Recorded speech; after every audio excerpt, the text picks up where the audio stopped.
calm down. Calm down. Calm down. Right now is not the time. It's the end of Monday.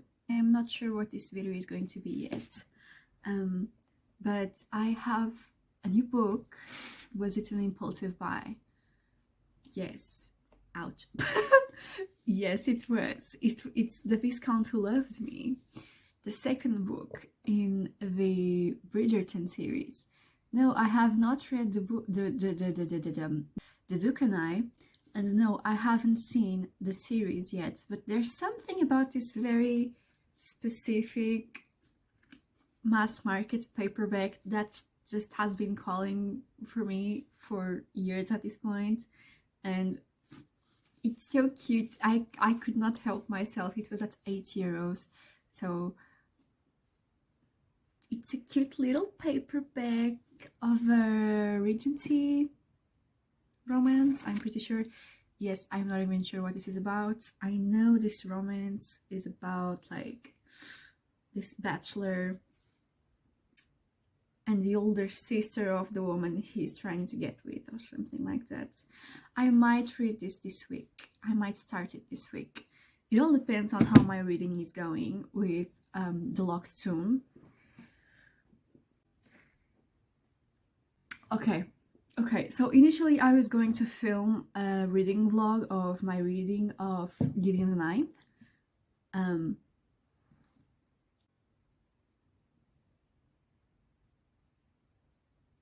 That was a week ago. I immediately got Harrow the Ninth. Harrow the Ninth is not even here yet, so I got like, I could not wait, so I got the audiobook. I already finished the audiobook for Harrow the Ninth. Harrow the Ninth, the physical copy is not here yet. I was starting to get a bit worried, so before I reached the middle of Harrow the Ninth, because I was already like going crazy over that fucking book. That book is a masterpiece, oh my god.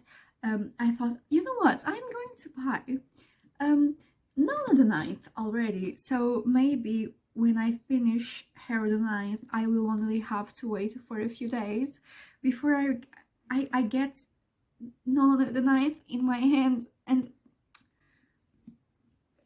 I was not aware that there was no paperback of None the Ninth yet. So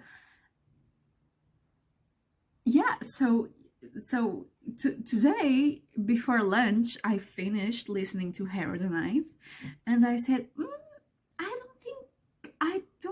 I can't, what the hell? And so I got the audiobook for None of the Ninth, and I'm currently already at 1/4 of the book. I'm at the 25% mark or something, maybe even 30, and I don't think I will ever comprehend the story as it is like happening, right? I thought I was following, and then I was very confused, and then I was not sure what happened at the ending, which now that I look back, it was a very obvious, not complicated at all ending. But to be honest, I was having a real hard time with all the character names and which person was which and to which house they belonged to and what that even meant. So when a lot of the plot twists started coming in, I was like, who is this person? Why is this a thing? What am I supposed to be? I couldn't even tell the sisters apart, like Ianthe and Coronabeth. I didn't know which one was which.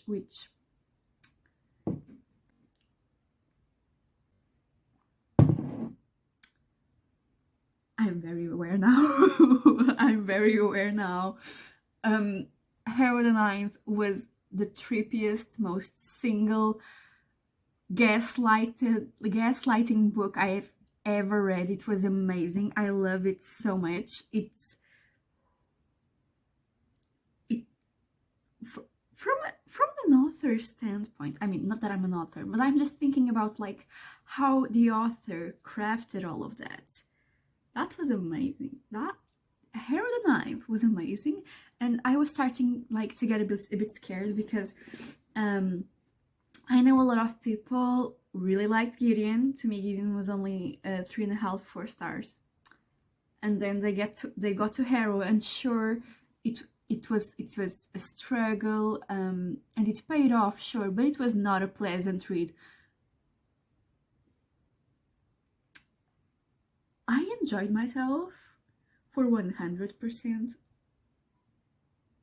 I enjoyed myself for the entirety of that book. There was not a single page I disliked in there. It was amazing. I liked it all. I liked being confused. I loved that scene where Harrow is like, there's this corpse under my bed. And Diantha is like, I don't see anything. I was like, girl boss gaslight gatekeep. Calm down. Calm down. Calm down. Right now is not the time. Calm down.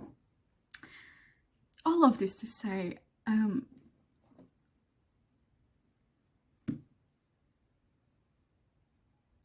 enjoying this series way more than I thought I was going to. I thought I was not even going to reach the middle of this book, right? I was like, I'm kind of excited, but I'm pretty sure this is not going to live up to the hype I have. Oh, I was so wrong. Oh, I was so completely dead wrong. Am I confused once again while reading Nona? Well, yes.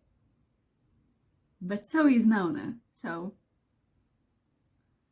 it's basically the same logic as in Gideon the Ninth. Like, you are reading the beginning and like, I'm not sure what's going on, but then again, neither is Gideon. And then you're reading Harrow the Ninth and like, I'm not quite sure of what's going on, but it's fine because neither is Harrow Hawk.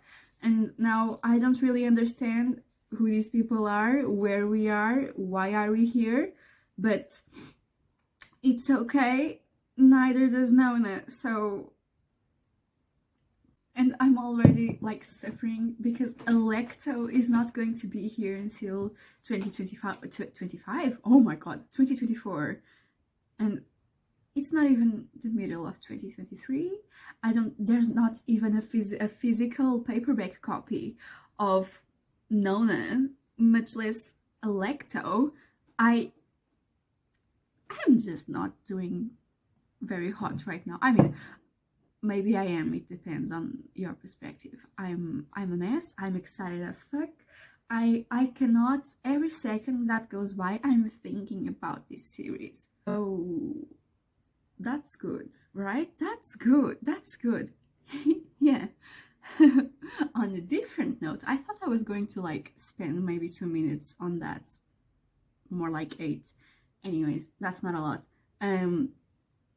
Another book I really want to read, or at least start reading this week, because I'm pretty sure I'm going to finish Nona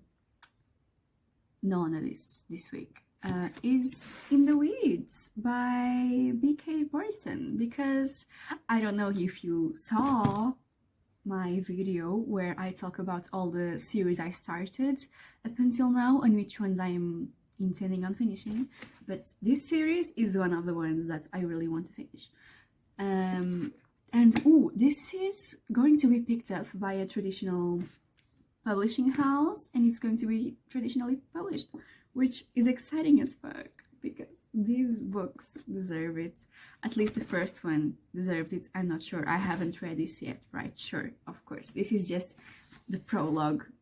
I'm not reading anything, I haven't read anything. All I know is that I already know the guy. I mean, I already know her as well. But Beckett, the guy, he was... I got into the first book, Love Light Farms, without knowing a single thing besides the fact that it took place during Christmas at a farm where they sold Christmas trees. That was all I knew about it. So I didn't know that one was a Friends to Lovers. I had no idea. So after reading like maybe 2 to 3 pages, I was like, oh my god, so she has this crush on this guy, and she's going to ask her co-worker Beckett to be her fake boyfriend, because that happens actually in the first 5 pages of the first book or whatever. And I got so excited, and then he's like, I don't think so, honey. No, I'm not going to do that. That's not going to be a thing. And I got so mad, I actually wanted to DNF the book on the spot, because I already liked Beckett so much.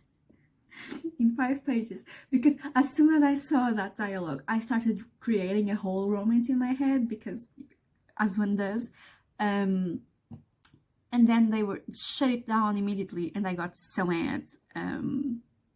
But then I went and saw the other books in the collection, and I realized that the next book, literally the next book, is the one with Beckett. So it's fine, everything is okay. And this has very nice colors. I don't know if this takes place in Easter or something. In my head it does. And this week is the Easter week, so I should start reading this while it's still season appropriate. I don't know. I don't really do that, but I guess I'm doing it with this series. I actually read the first book, The Love Light Farms, like a week after Christmas, but that was not my intention. I did not plan for that to be a thing. I just picked up the book. I just felt like reading the book at the time, and I was like, oh, this is the first time I'm actually reading like a seasonal romance at the season where this takes place in. When this takes place in? I say I'm fluent in English, but then I cannot say these things to save my life. Anyways, I'm going to bed. Actually, I'm going to change into my pajamas. I'm going to bed. I will be listening to Harrow the Ninth. Some very mind-blowing things happened in the last chapter. I almost cried, not because something really bad happened, or because something really happy happened and made me cry of happy. They just said something really, they implied something really interesting, and I got so excited, I almost cried, because I was excited about it. But nothing actually was shown or told directly to us. I just got way too excited. Okay, so at this point, I'm like at the third quarter of the book, of Harrow the Ninth. What is going on? I don't know what is I mean, I know what is going on. I know what is going on. It's not that I don't understand what's going on. It's just a lot. I read like 300 pages today. It's a lot. It's a lot. I'm very overwhelmed. I made a cute bookmark.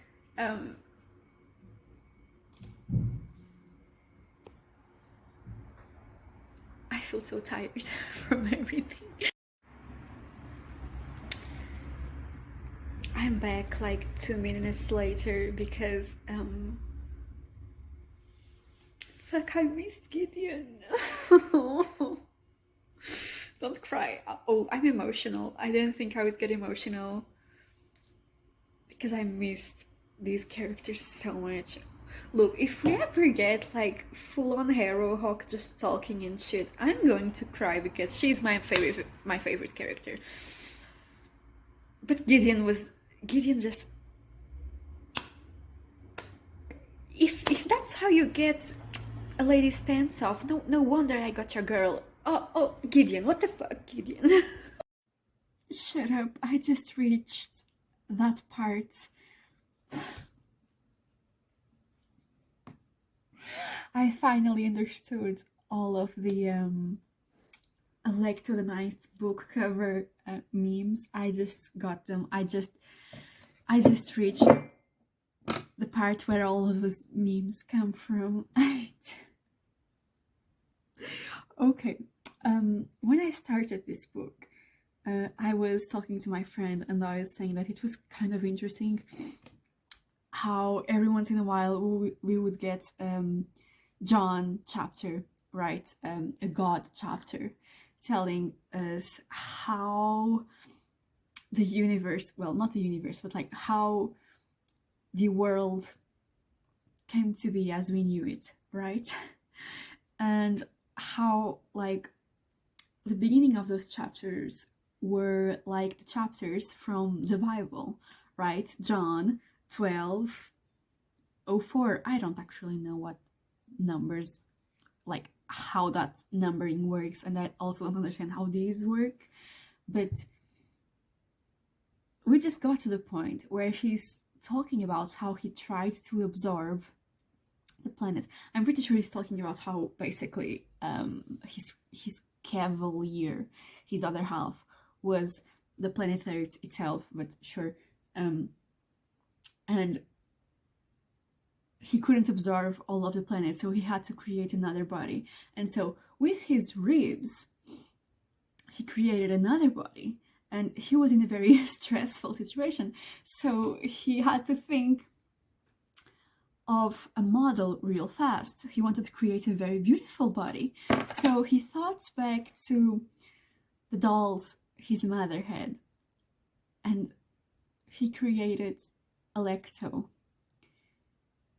to the image of a 90s pop star Barbie doll model.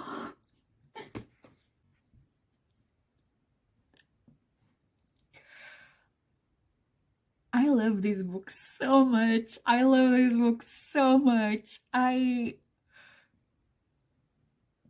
It's a fucking Barbie. She's a Barbie. She's a little Barbie. I can't. This is a very. I like how everything is very well thought out. Like there's a lot of skill in the crafting of this story, but every once in a while you get the most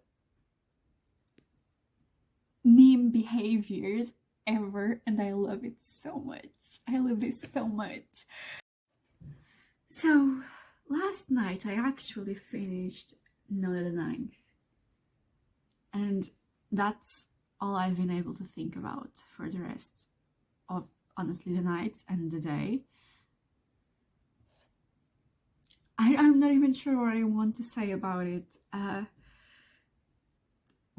The Locked Tomb series was a series I was not expecting to like as much as I'm enjoying it. Like, I thought I was going to read the first book and say that was okay, and then never pick up the second book. That's totally what I thought was going to happen. I was so wrong. And hey, it's a different mug. It's a unicorn mug. Harrow the Ninth somehow kept me engaged, even though it was so different from the other works in this series, right? Like, one thing about the Gideon the Ninth series, I mean the Locked Tomb series, this is the only book I got right currently, so one thing about this series is that no book is like the other, right? Like, Harrow the Ninth is not similar to Gideon or Harrow the Ninth. And Harrow is totally different from Gideon and Nona. And Gideon is completely different from Harrow or Nona. And I wonder how Electo is going to be. I cannot believe that I have to wait a full year to get the next book. Oh, look, it's a kitty. I'm very intrigued. So, okay, I'm very intrigued about some stuff. So, I really want to know. This is a different kitty. What's the story behind Gideon and Ianthe's friendship bracelet? Like, I need to know, because ever since ever since Harrow the Ninth that I've had like this feeling like if we put Gideon and Ianthe in a room together, like for a few days, like they would end up being pals, like they would be friends, and then like they have friendship. How did that happen?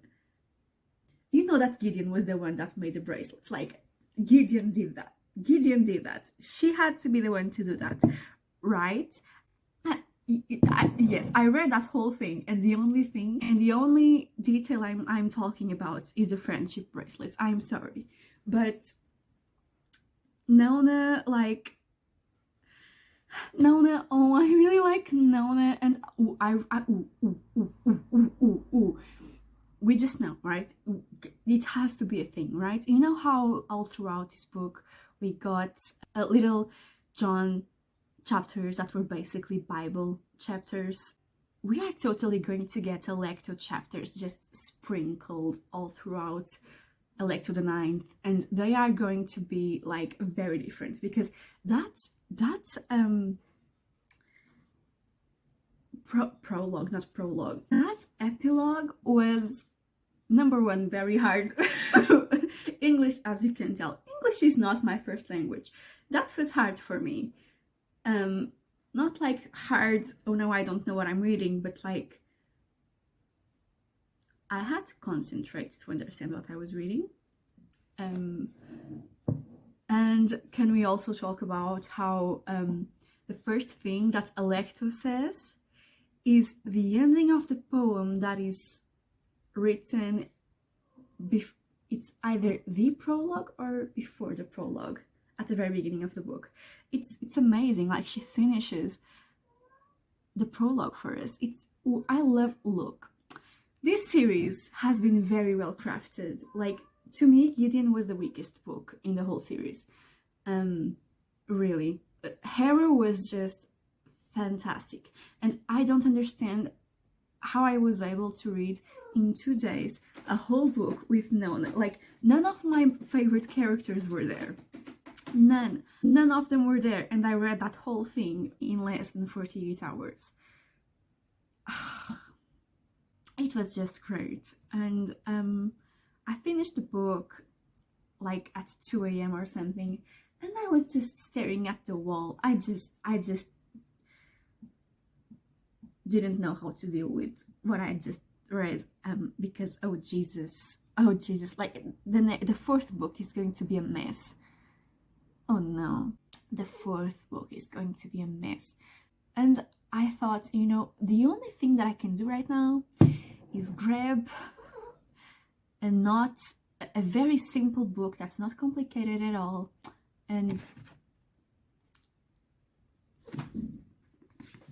I started the Viscount Who Loved Me. What happened? Like, I read 62 pages? No, 64 pages, yes. And now I'm at page 108. I also did a costume bookmarker because why not? And I have some thoughts. Mostly good, though. Mostly good. So, pretty quickly, right? I bought the book mainly because it's cute and I love mass market paperbacks. Yes, I have already fucked up this spine because I love to do this to mass market paperbacks. I know this is a crime, but I love to do this. I love it when my books are very, very not well, badly treated. I like to have a bookshelf that looks like it has been completely devoured. It just makes me feel like a scholar. Even though we are talking about not very accurate historical novels, romance novels, so it just looks nice to me. To me, this looks amazing. So, yeah. And why was I talking about this? Yeah. So yeah, today I fucked up the spine and I read 108 pages. That's what I did, and some things have started to happen, right? So this is about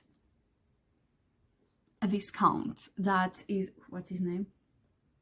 Anthony, that is trying to find a wife, right? After sleeping around a lot, he decided that at 30, like, okay, it's time to just settle down and start a family. And he got his eye on a lady. But he's going to end up with her older sister. Because her older sister does not approve of him. Because he's a ladies' woman. I'm sorry. I read 3 lesbian books in a row. He's a whore. He sleeps around a lot. So Kate, the main character, does not really like him for her sister. And I can understand that, right? Her sister is very young. She's not even 20, I don't think. The main character is 21, I think. And she is like, yo, you rogue, you are not going to be with my sister. She deserves better. And, I mean, basically, at this point, he's just trying to impress the sister, right? And they just keep bantering and like he's always provoking her and she's also always provoking him. And he was like, I'm here trying to impress you so I can get with your sister, but it's just so hard not to mess with you because it's just fun to me. And this is basically an enemies to lovers, right? And I was expecting this to be a slow burn. And when I tell you that I very specifically told you I stopped at the page 108, because the first thing that's going on here is he kissed her. Well, what is going on here? I'm just so used to enemies to lovers to be slower that this surprised me a lot. Like, I was not expecting that. And I mean, I guess they are going to hate fuck or something. Well, not really fuck, but they can do a lot. They can do a lot from hate. But it's fun. It's fun up until this point. I mean, they had some shenanigans. They stepped on each other. Recently, she went to a party at his house. And like, he saw her come in and he was like, oof, I cannot with this woman right now. And he like starts talking about how much he hates her, how much he dislikes her, how much he cannot stand to see her fucking face. And then he's like, where is it? Okay. So he's just looking at her and just talking about how much he doesn't like her, and basically like saying that she's like almost as pretty as her sister, but like her face is too long and her jaw is too angular and her lips were full and pouty, and provided that she kept them shut and didn't actually speak, eminently kissable. Anthony shuddered. The thought of kissing Kate Sheffield was terrifying. In fact, the mere fact that he even thought of it ought to be enough to have him locked up in an asylum. And yet, Anthony collapsed in the chair. And yet he dreamt about her. That was on page 87. I was not expecting that. My boy had an erotic dream with a woman. Scandalous behavior. Scandalous, I tell you. I liked it. And I thought that what this was going to be like hate pining. Like they were going to hate each other, they were going to continue to provoke each other, but then like secretly being like very attracted to each other and maybe only act on it at not even like at a third of the book, maybe in between like the 50% mark and the 75% mark. I was just not expecting them to like start kissing at page 100. But I'm liking this. This is light. This is silly. I mean, it's not silly. It's a bit silly. It's a bit silly. They were, a few pages ago, they were running around chasing a dog because they were walking her dog and he just went out and started running. And so they were running through the park chasing the dog and ended up falling in a lake. So yeah, it's silly, it's cute. But I cannot help myself. Every time I stop reading this book, I immediately start going like, oh, when is Harrow the Ninth going to be published? I need a continuation for that. I really do. I love that shit. Anyway, that was it for today. 2 more days until the weekend. I'm probably going to finish this until Friday, so see you tomorrow, I guess. Okay, so very, very quick update while it's still daytime, to change it up a bit. Oh no, wait a second. This keeps falling off. I painted it red because so it would match the... Where? Okay, I'm on page 187. I'm like at the halfway point at this point, and I'm actually enjoying this quite a bit. This is exactly what I needed right now after such an intense marathon of 3 books from the Locked Tomb, a mindless romance. I mean, our main squeeze, what's his name again? Anthony.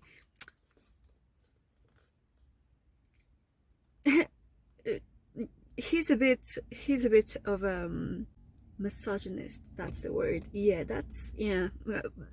he's a little bit, and I don't really appreciate that. But I didn't really pick this book up expecting to have anything more than a 4-star, and like a 4-star at best. And this is right now a 4-star read, so that's better than I thought this was going to be.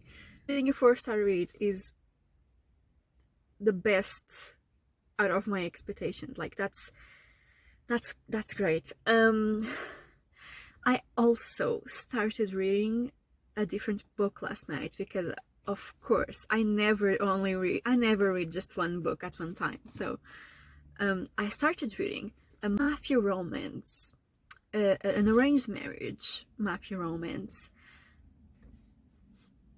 and it's a disappointment.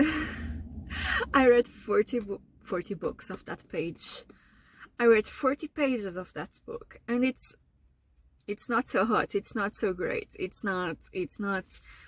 quite stupid actually. I don't remember the name or the author's name or anything, but I only knew that the mafia boss was in a wheelchair, and of course the tropes, arranged marriage and mafia romance, and there was something else. Oh yeah, in the cover you can see that he's quite tattooed, and sold, completely sold. Someone is parking next to me. Did I have like great expectations for that? No, it's like that book is like 200 pages long. However,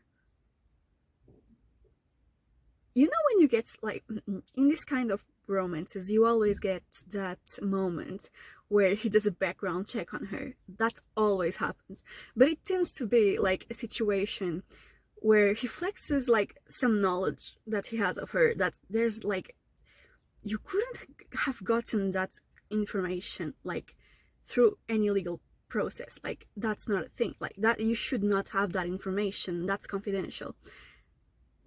And like that's like a power move from his part, right? and it's quite intimidating, but it's like, ooh, because when you are reading a mafia romance, like, you are not expecting the dude to be like an angel, so yes, daddy, but they were talking, and he was like, last night I googled you.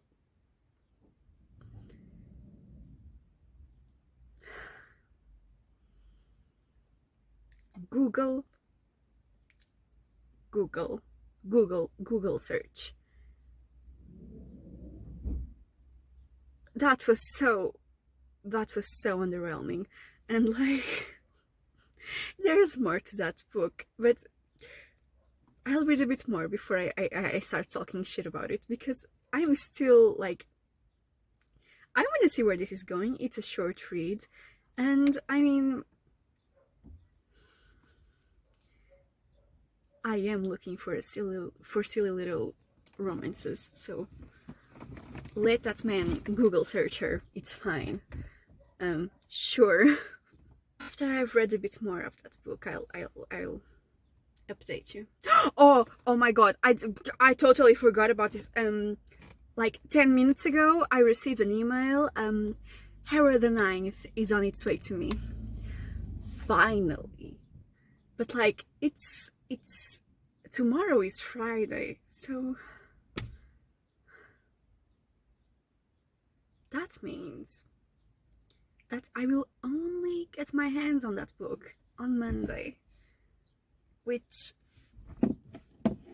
at this point is almost like, how many days would that be?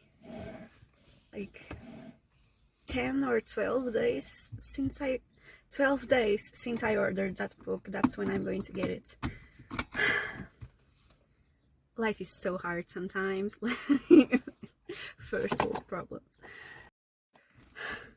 Well, first things first.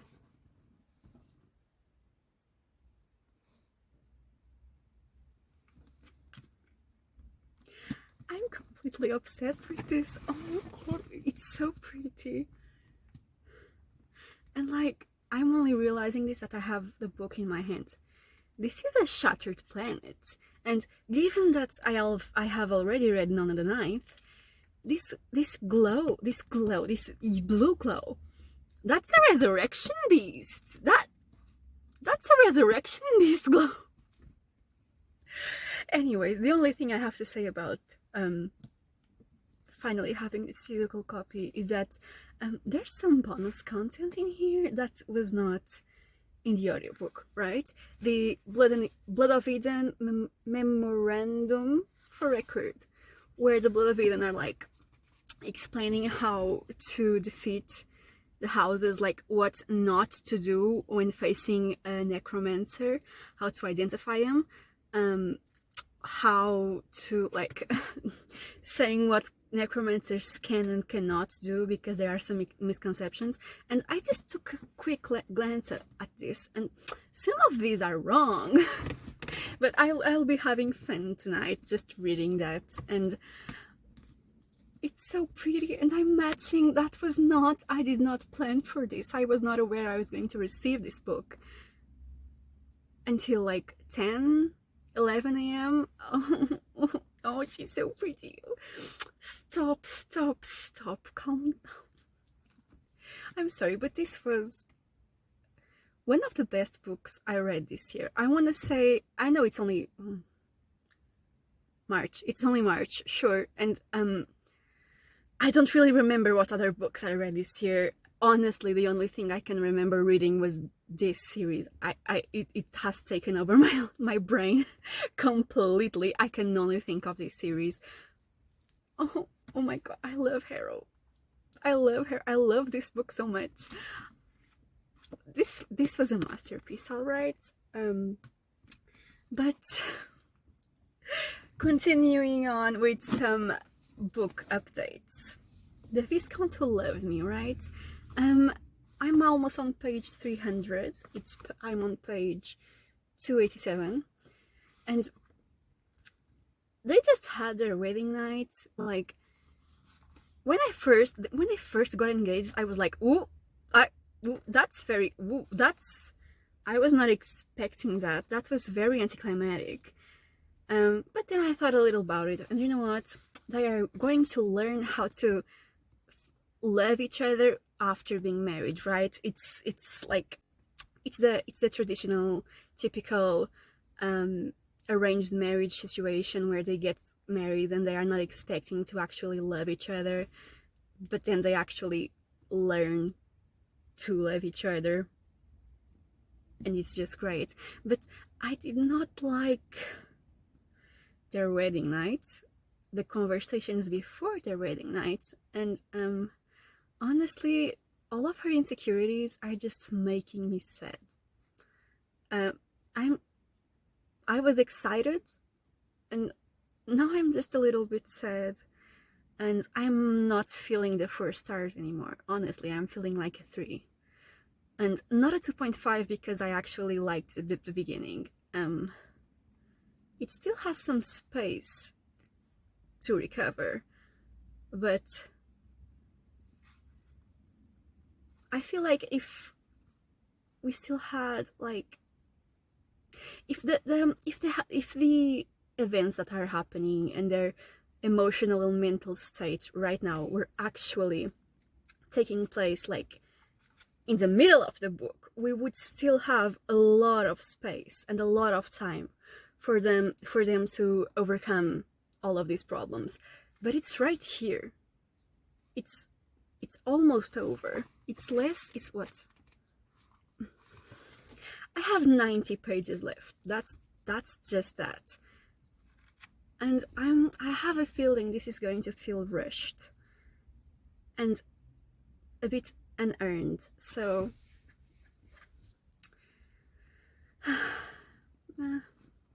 could be better.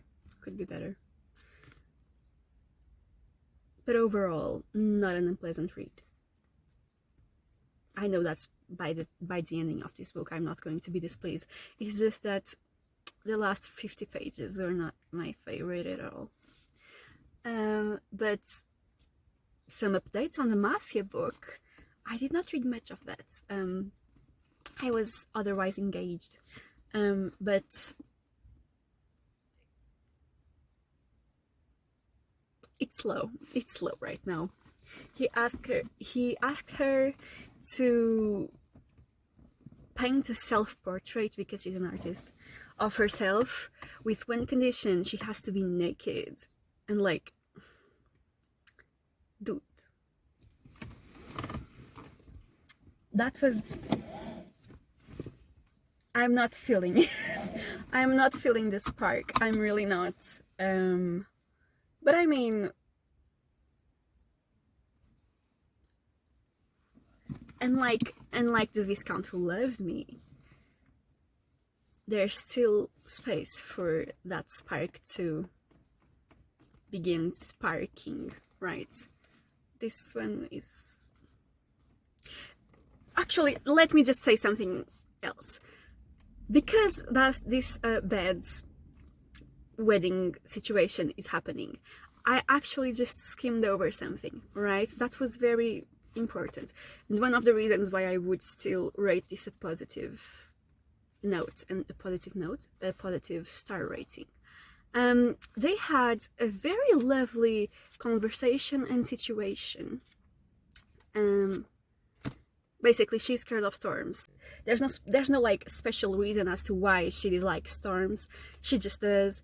And like, there's this scene where a storm starts, right? There's a storm happening, and she's dead scared. And he goes to her and he like puts his arm around her, and he's just like, "Would you like me to talk to you? It's okay. I'm here with you." And like, he's just talking to her like in order to make her like calm down and distract her. And they start a conversation about fear, and like, it's honestly, it was a very cute moment, and they totally bonded there. Like, after that conversation, they were pretty much like, we are friends, right? Yeah, we are friends now.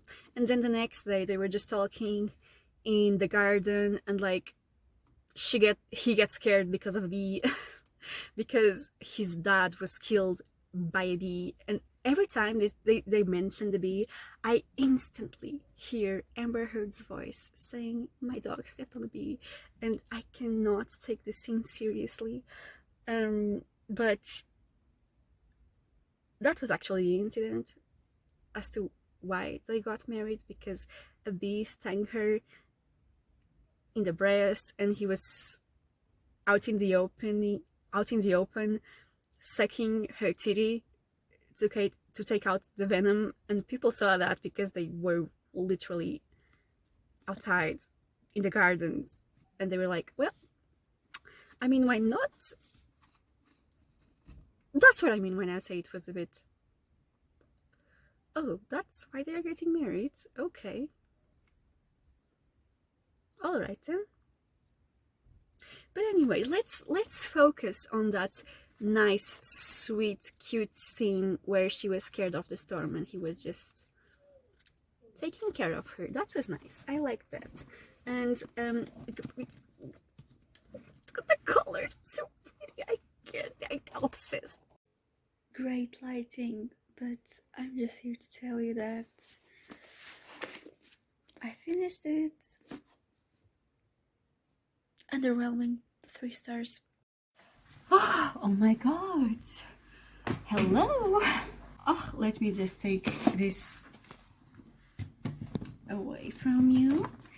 I just had a lovely afternoon with one of my best friends, and we went out to get some coffee, take some photos for our bookstagrams, and we also went into a secondhand bookstore, which they don't really have much of the type of books I like to read, but they do have a section with some trash historical romances. Viscount. Clink clink.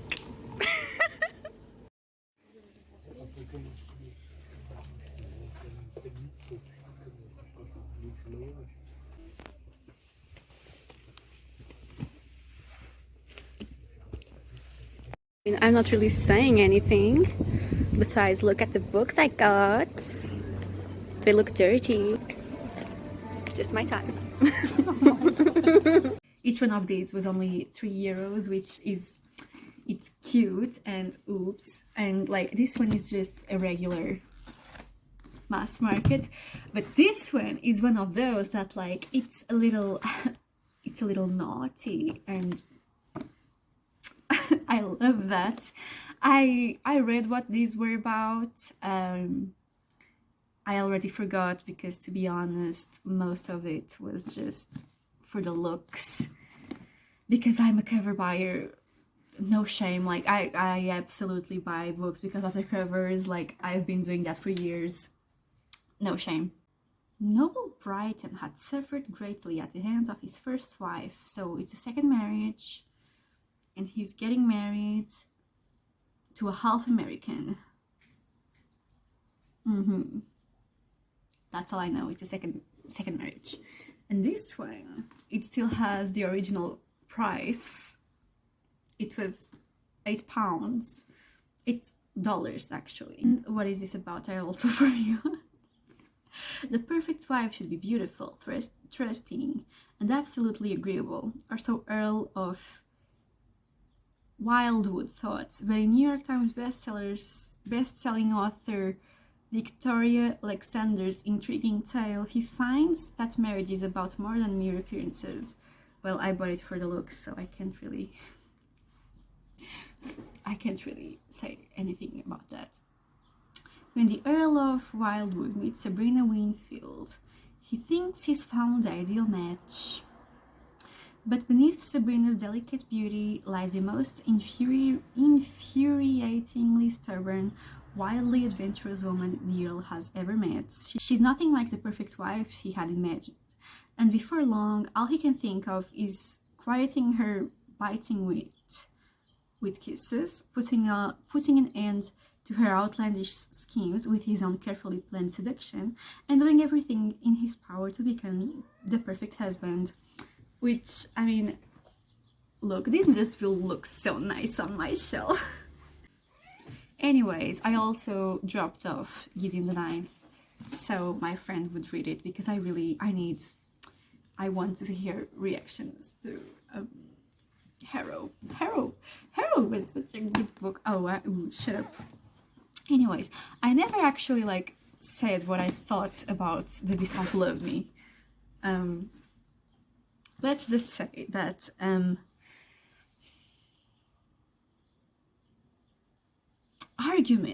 argumenting someone until they give up argumenting back to you, and guilt stripping someone into having sex with you is not consent. So I would say this has some non-con elements. I did not enjoy that. It really made me like uncomfortable, and he also like freaks out on her and like doesn't talk to her for a week because he's scared because he likes her, which I mean is fine, but that was like the very last pages of the book, so there was no space for actual character development and improvement, and I don't trust that his issues are resolved. I really don't. I mean, the epilogue and the alternative epilogue, because there's also a second epilogue, it was about like them together with children years and years later, 15 years later, and they were working and they were having fun and they were still very much in love, which is great, but it still made me uncomfortable. So yeah, that's not great. On the other hand, I'm quite excited about these. I don't know when I will start reading these. But about that other book I'm reading, I'm like at the halfway point of that book. The Painted Scars. It's Painted Scars. That's the title, right?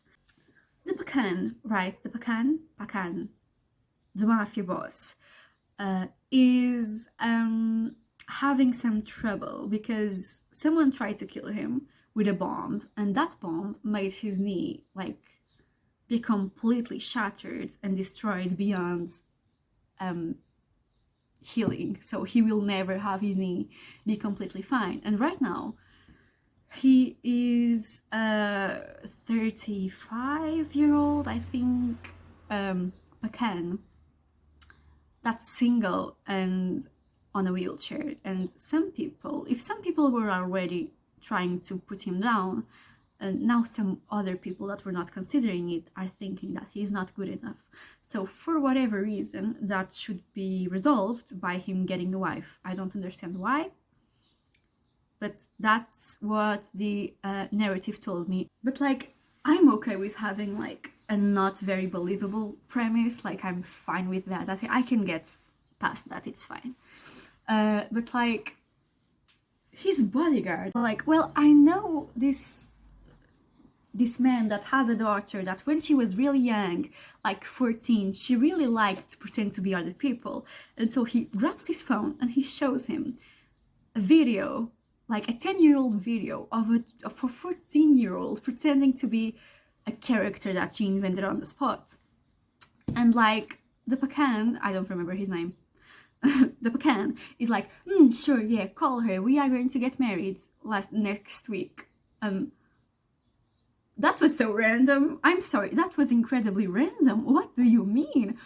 That was the first chapter. That's such a stupid situation. And like, in the next chapter, he gets to meet her. Like, he called her to meet him because he's like, well, if you don't marry me, I will kill both you and your father, because his father is owing him like 3 million. So he's like, well, you either marry me for 6 months. I don't know why 6 months and not like an actual marriage, but sure. If you don't do that, I'll just kill you and your father. Okay. Sure. Still feels stupid. And she just agrees because she's like, I don't really have a choice. And I mean, I buy that. I mean, sure, okay.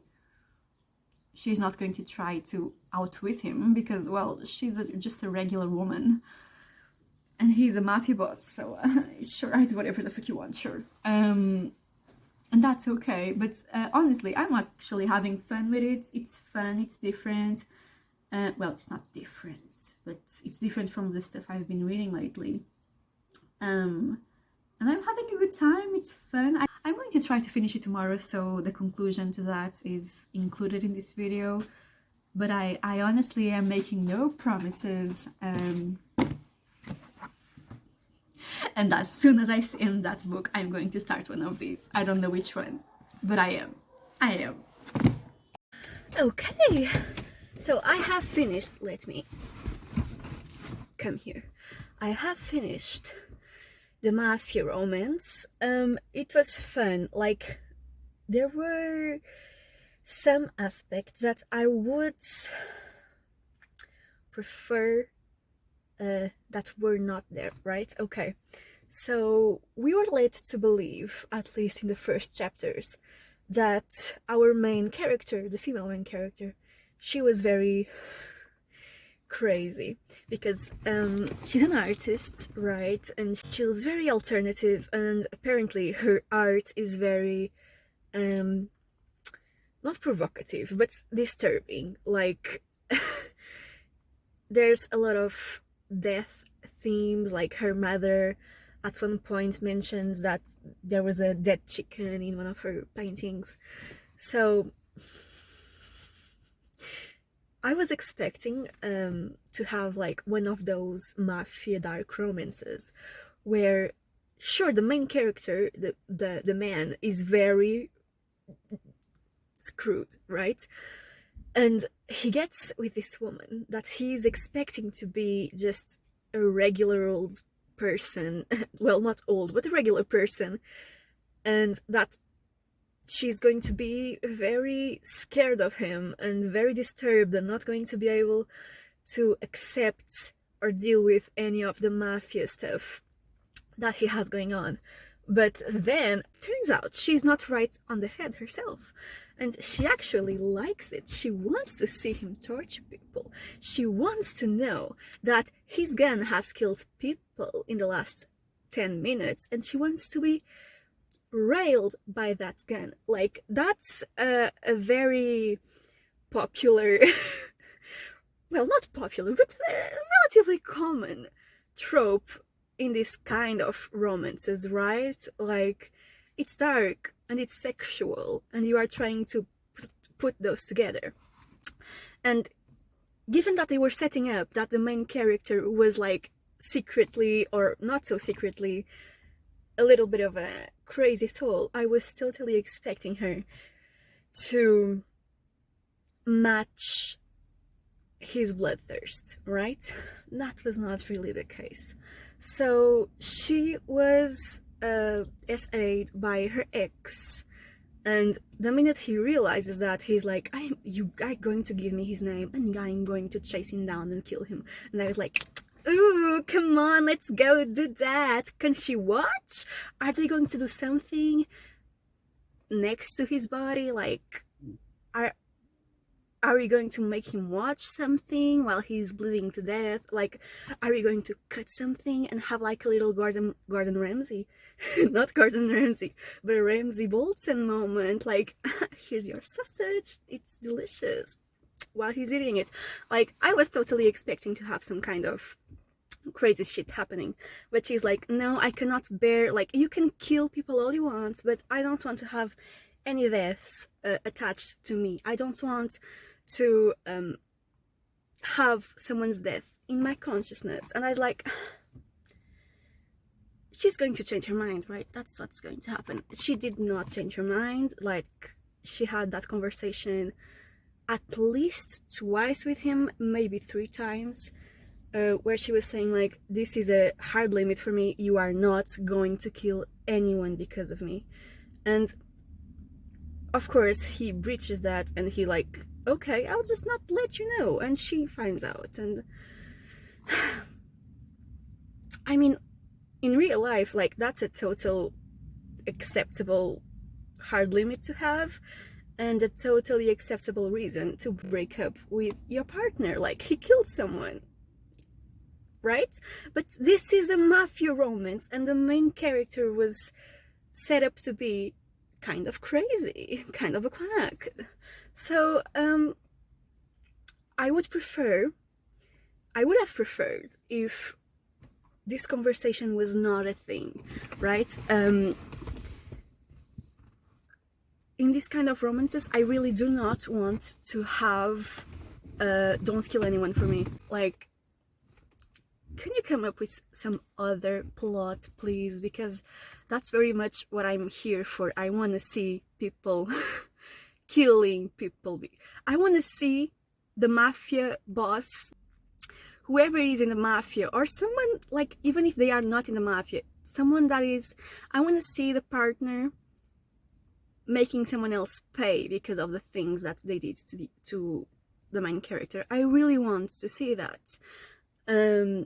Like, I actually, for example, in Anna Huang's book, I cannot believe I'm using these books as a way of, like, showing a comparison, because Anna Huang's book, like, Anna Huang and me, like, I have a complicated relationship with her work, of course, but in Twisted Lies, like, that book did a lot of things that to me would be recipe for disaster, but in that specific book it really worked well for me. There's a specific scene in Twisted Lies where someone, like, touches her inappropriately, and after she tells them to stop, they don't stop, and then, like, she just gets away and everything ends up being fine, and she tells Christian what has happened, and he's like, oh really? Okay. He doesn't really tell her anything. He, like,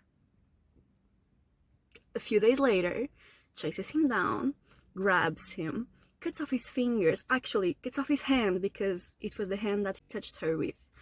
And he was going to keep torturing him, but then he remembered he had a dinner date, a taco Tuesday, a taco Sunday, a taco dinner with her, and he had forgotten to buy her favorite salsa sauce, so he had to hurry up, and so he just shot him through the head and was like, oh bummer, now I have to go. And, like, he never actually told her what he did, because she would probably not take that level of violence all that well. But it's a dark romance. I am okay with this type of let's just not tell her anything about this. And I would have preferred if that was the plot point, like, she told him not to kill him, and he's like, oh, I will kill him, I will just not tell you about it, and you will never know.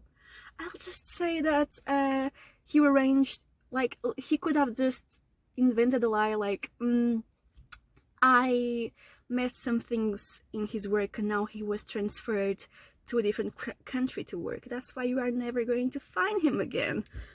Stuff like that, which, like, they would not be okay in a regular romance for me, but this is not a regular romance. I want some twisted things to happen, and I don't want those twisted things to have consequences of her leaving him because she didn't want the mafia boss to kill people because of her. Like, what's the point of having a mafia boss romance if the mafia boss cannot kill people because they looked at her wrong? What's the point? Besides that, I actually think it was a nice read. It was a quick read. It was fun. Like, it was silly. Like, but it's fine. Usually these are not very good. But it was perfectly fine. And I would say I recommend it, actually. Even though it was not a perfect romance, I am still interested in the second one, because the second one is also an arranged marriage in order to stop a war in between the Russian and the Italian mafia. That's a war that started at the ending of the first book, right? And now they are, like, making some peace treaties, and with that, you are going to have a marriage in order to consolidate everything. That's pretty common, so... Another arranged marriage mafia. Okay, so that's the end of my week. These were 7 days of vlogging. It was my first ever vlog. How did I do? Did you like it? I had fun. I'll probably do many more of these. This was fun as hell. So anyways, give me a like, subscribe if you care, leave me a comment please, to boost the algorithm, and I'll see you next time, I guess.